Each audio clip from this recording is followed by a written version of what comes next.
अस्सलाम वालेकुम my YouTube family, कैसे हैं सब। उम्मीद करती हूँ सब ठीक ठाक होंगे और अपनी लाइफ में बहुत खुश होंगे। आज मैं आपके साथ रेसिपी शेयर करूँगी लिक्विड खोया की, और ये बहुत ज़्यादा स्वीट्स आइसक्रीम्स वगैरह में यूज़ होता है। हम अपनी रेसिपी को स्टार्ट कर लेते हैं। और जिसके लिए लिया है मैंने 1 kg मिल्क और 5 स्पून शुगर। कढ़ाई में मैं मिल्क को ऐड कर दूँगी और इसको लो टू मीडियम फ्लेम पर पकने के लिए रख दूँगी। और इसके साथ ही तकरीबन 5 स्पून मैं शुगर ऐड कर दूँगी और इसको मीडियम फ्लेम पे इसको तकरीबन हम 1 घंटे के लिए कुक करेंगे।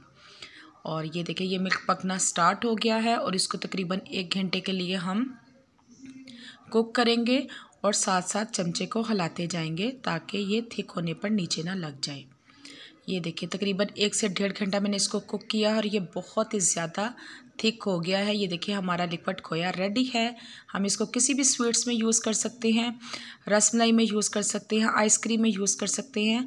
और अब इसको मैं आपको सर्व करके दिखाती हूँ। ये देखिए कितनी इसकी लुक टेस्टी और अच्छी आई है। Ready to serve. अगर आपको ये मेरी रेसिपी अच्छी लगी है लिक्विड खोया की, तो प्लीज़ मेरे चैनल को लाइक करें, शेयर करें, सब्सक्राइब करें और बेल के बटन को भी दबा दें ताकि आने वाली हर नई वीडियो आपको मिल सके। अपना भी बहुत सारा ख्याल रखिएगा और मुझे भी ढेर सारी दुआ में याद रखिएगा। ओके, अल्लाह हाफिज़।